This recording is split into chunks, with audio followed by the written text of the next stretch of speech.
रावी रे दत्ता चरण तुझे सुखदा रावी रे दत्ता। सातत्यानं पंतप्रधान ऐकत येतोय. माझ्या लहानपणी बेळगावला आम्हाला सकाळी आणि संध्याकाळी दोन वेळेला अष्टक म्हटल्याशिवाय चहा मिळायचा नाही सकाळी, आणि संध्याकाळी जेवण मिळायचं नाही. अष्टकाला उभा राहायला लागायचं, अष्टक फळावंच लागायचं. सकाळी दीनदयाळापासून सुरू करायचं, ती पूर्ण आरती करायची, उत्तरगुरु म्हणायचं, त्यानंतर दिनक्रमाला सुरुवात करायची. त्याचबरोबर संध्याकाळी दत्तास्तवला आरती होता, त्यापासून सुरू करून पुन्हा दत्तगुरूपर्यंत हे अष्टक पडायचे. हे सगळ्याला त्या छोट्या छोट्या पुस्तकामध्ये दिलेलं आहे. आणि ही परंपरा मला असं वाटतं की सगळ्या घरामध्ये चालू असावी, घरोघरी चालू असावी असं मला वाटतं. आणि ती चालू ठेवायला हरकत नाही. सगळ्यांनी मिळून म्हणता नाही आलं तरी एकट्याने म्हणाला आपल्यापुरतं, आपली आंघोळ झाली ते आपल्यापुरतं आपण अष्टक पडायला काय हरकत नाही. असं चालू ठेवलं तर त्यानिमित्तानं आपलं पठण बदल चिंतन होत राहतं. आम्हाला आठवत आहे लहानपणच्या गोष्टी अशा. त्यावेळेला सिनेमाला जायचं असलं तर परवानगी घ्यायला लागायची. 9चा सिनेमा असायचा आणि 8 साडेआठला आरती असायची. आरती झाल्याशिवाय सिनेमाला जाता यायचं. आरती होऊन जेवण करून सिनेमाला जायचं नाही, तोपर्यंत सिनेमा अर्धा संपलेला असतो. म्हणून मग आम्ही ट्रिक करायची घरामध्ये की निम्मी पोरं आधी चक्रात आणि निम्मी आरतीला. आणि मग उरलेले दुसऱ्या दिवशी सकाळी उठाबशा घालायचा. आम्हाला त्या उठाबशा घालायला लागायच्या. आम्ही जर आरतीला हजर आलो नाही तर आम्हाला ती शिक्षा असायची की का धरून उठाबशा घाला. असं आठवत आहे. खूप वेळेला अशा उठाबशा घालायला लागायचं. पण ते ट्रेनिंग त्यावेळेला लहानपणापासून घरामध्ये मुलाला दिलं जायचं. त्याचबरोबर एकतारीवर पण भजन असायचं. तुमचा बालमुकुंद आहे त्यांच्या गावचे नारायणराव कांदवीकर, दत्ताराम सोमगावकर, त्याच्याबरोबर तुम्हाला माहित असतील मुदलियार नावाचे आता दामोदर मुदलियार म्हणून जे आपले पंतप्रधान होऊन गेले, त्यांचे वडील. ते मंडळी काय आमच्या घरी सकाळी ते मुदलियार सकाळी पहाटे 4ला भजनाला यायची. सकाळी 4 ते 6 भजन करायचे. 6 वाजता मग ती आरती व्हायची आणि मग त्यांचं दिनक्रम चालू व्हायचं. आज आपल्याला एकट्याने पाहायला पडत नाही. आपल्याच्या घरी एकट्याने आहे की नाही मला काय आठवत नाही. घरच्यांच्या घरामध्ये असली ठेवलेली एक शोपीस म्हणून ठेवलेली असण्याची शक्यता आहे. गव्हाणकरांच्याकडे आहे की नाही मला माहीत नाही. होती पूर्वी असं मी ऐकलं. बाबूराव बोंद्रे पण याद नव्हते. बाबूराव बोंद्रे पण भेटत होते, त्रिलोकेकर भेटत असत, ही मंडळी तुझी भेटत असत त्यावेळेला. तर त्यावेळेला ही एकतारीवरची भजनं ज्यावेळेला आम्ही म्हणत असू, हा बालमुकुंद असायचा आमच्यावर. कधी कधी भजनाला असायचा, गोकुळाष्टमीला असायचा. हे जे जुने संस्कार आलेले आहेत ते अजूनही काही आता जुने संस्कार तसेच चालू राहतात. त्या संस्कारातून पुढं हळूहळू या समूह भजनाचा आनंद लुटण्याचं प्रयत्न आहे. आज या घटनेला मुंबईमध्ये 3-4 ठिकाणी 3-4 ग्रुपमध्ये हे पंतभजन होतं. तेही आहे, सतत सातत्यानं आहे. गावोगावी जातो. परवा नुकताच काल नाही परवा पेदारीत होतो. पेदारीमध्ये सुभाषराव राणे म्हणून एक पंतभक्त होते. त्यांचा 25वा पुण्यतिथी उत्सव होता, त्यासाठी आम्ही गेलो होतो. ते सुभाषराव राणे म्हणजे आपल्या संभाजी महाराजांचे शिष्य. संभाजी महाराज म्हणजे विष्णू महाराज बिसूरकरांचे शिष्य. विष्णू महाराज बिसूरकर हे रामानंदांच्या परंपरा. हा आपला परंपरा लागू शकत नाही. रामानंदांची परंपरा सगळी त्या भागामध्ये जास्त. रायगड जिल्ह्यामध्ये अनेक ठिकाणी रामानंदांचा शिष्य परिवार जास्त दिसतो. त्या तुमच्या वसई भागामध्ये सगळे अवधूत महाराजांची मंडळी आहेत. अवधूत दादा त्याच्यानंतर दत्तोपंताचा, त्याच्यानंतर हा अवधूत दाता, त्या तिघांनी या भागामध्ये सातत्यानं दरवर्षी कीर्तनाला येऊन या भागामध्ये पंताला आगाचा प्रसार चालू. घरोघरी अजून भजन म्हटलं जातं असं मला घरसून सांगतो. एकत्र येतात कार्यक्रमाला, शहरीच्यातून गोकुष्टमीला आणि इतर कुठल्या तरी कार्यक्रमाला एकत्र येतात असंही सांगतो. फार सोयी घटना आहे. त्या निमित्तानं आपण पंतभजनाचा उजाळा देतो, ही फार चांगली घटना आहे. श्रीचं भजन हे सातत्यानं व्हावं असं मला सदैव वाटतं. हा काही अवधूताचा मार्ग आहे, काय प्रसिद्धीचा मार्ग नाहीये. कुठेतरी जास्त प्रसिद्धी व्हावी, त्याचं जास्त हे व्हावं असं आपण आज पाहत आहोत. सर्वजण आपण पाहतात. आपल्या घरामध्ये नित्यनैमित्तिक होणारा उत्सव हाच दत्ताचा उत्सव, या भावनेला आपण वाटतो आणि याच भावनेला आपण वाटतात करतो. पंत महाराज बाळकुंद्रींच्या कुठल्याही ह्याच्यामध्ये प्रसिद्धी स्वतःच्या प्रसिद्धी परांगमुख होते आणि तीच परंपरा आजवर चालत आलेली आहे.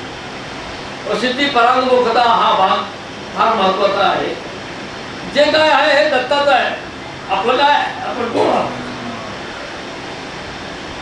त्याच्यामुळे आपलं अस्तित्व आहे ही जाणीव जर आपल्याला झाली तर आपल्याला काही करावं लागलं. आज माझ्यासमोर हा पाडळच्या डॉक्टरांचा मुला बरोबर का रे, पाडळचे डॉक्टर आपले चौधरी डोंगर कठोर ते पुढचे पाडळचे डोंगर कठोराला नंतर गेले. त्या भागामध्ये देखील पंतांचा प्रसार झालेला आहे. तिकडे म्हणजे खानदेशाच्या त्या टोकाला यावल तालुक्यामध्ये डोंगर कठोऱ्याला तिथून ते जळगाव सावंतवाडीपर्यंत या सर्व भागामध्ये पंतांचा मार्ग हा पसरलेला आहे. त्याची पण कुठं अशी वाच्यता नाही, कुठं त्याचं हे नाही आणि हे फार महत्वाचं आहे. घरोघरी सगळ्यांच्या हृदयात हळूहळू प्रवेश करून त्या पद्धतीनं राहणं, ती पद्धती अनुसरणं, कारण हा प्रेमाचा मार्ग आहे. यामध्ये प्रसिद्धी आणि हे नाही आहे जास्त. आम्ही काल पेधारीत गेलो होतो, त्याचं घर सगळं पंतमय झालेलं होतं. आज या घरामध्ये इथं पाहतोय हे घर पंतमय झालेलं आहे. ही भावना जी आहे ही भावना रुजवली गेली पाहिजे. मी दत्ताचा आणि दत्त माझा असं बघायचं तो म्हणत होता. ही भावना सर्वांच्या पर्यंत रुजवण्याचं काम ही दत्तप्रेम लहरी करते आणि या दत्तप्रेम लहरीचं माध्यम हे घरोघरी पोचलं पाहिजे. घरोघरी मुलाबाळांच्या पर्यंत ते पोचलं पाहिजे. हे करण्याची जबाबदारी आम्हा सर्वांची आहे. आपल्या घरोघरी हे केलं पाहिजे. काळ बदलतो आहे, अनेक तऱ्हेचे नवीन नवीन आम्हाला गोष्टी उपलब्ध झालेल्या आहेत.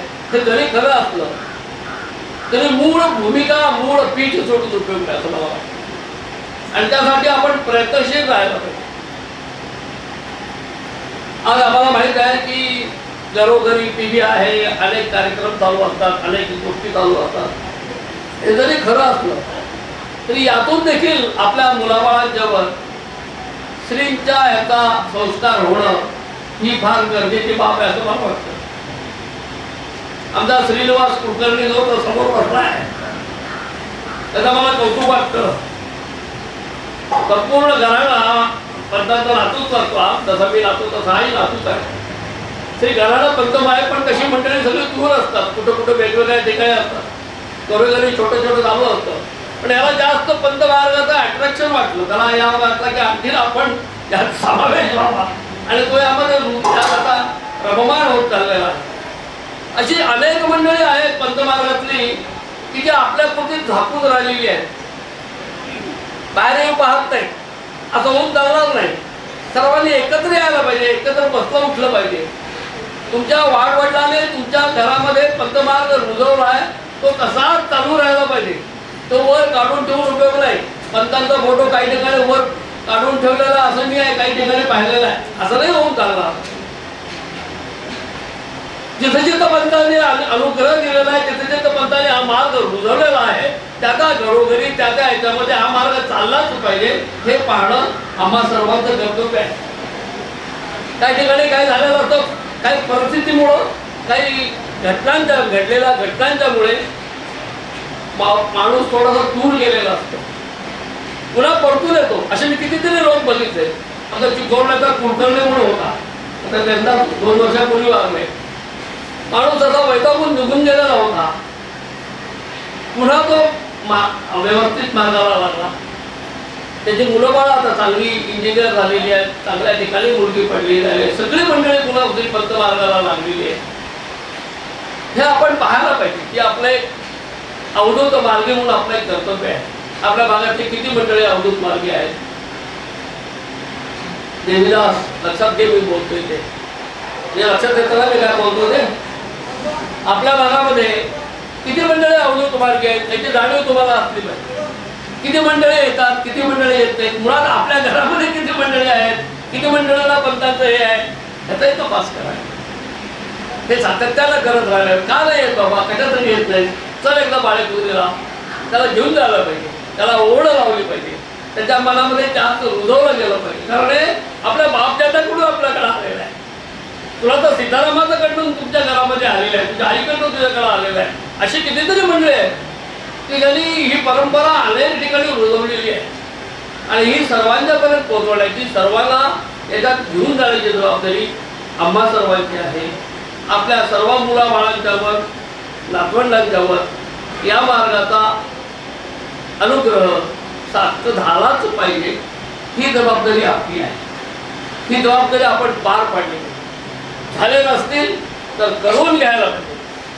प्रत्येक कुटुंब हे अवधूतमय व्हायला पाहिजे. ही आपली जबाबदारी आहे, हे लक्षात घ्यायला पाहिजे.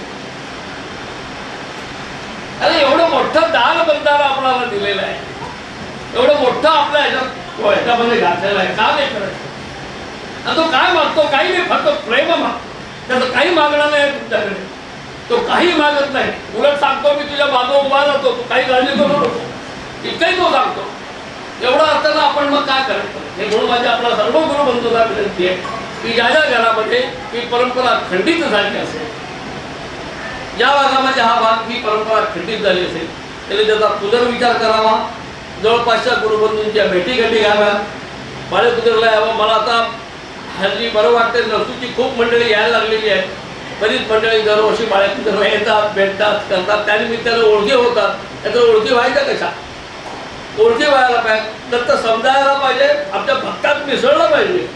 ही एवढी मंडळी आज आपण इथं बघतो आहोत, ती सगळी मिसळली, दत्तमय झालेली मंडळी, असं वातावरण सदैव सगळीकडे असतं. दत्ताचं कुटुंब झालं पाहिजे आणि या दृष्टीला आपण प्रयत्न करायचं. एवढंच मला सांगायचं आहे. एवढे बोलून आपल्याकडे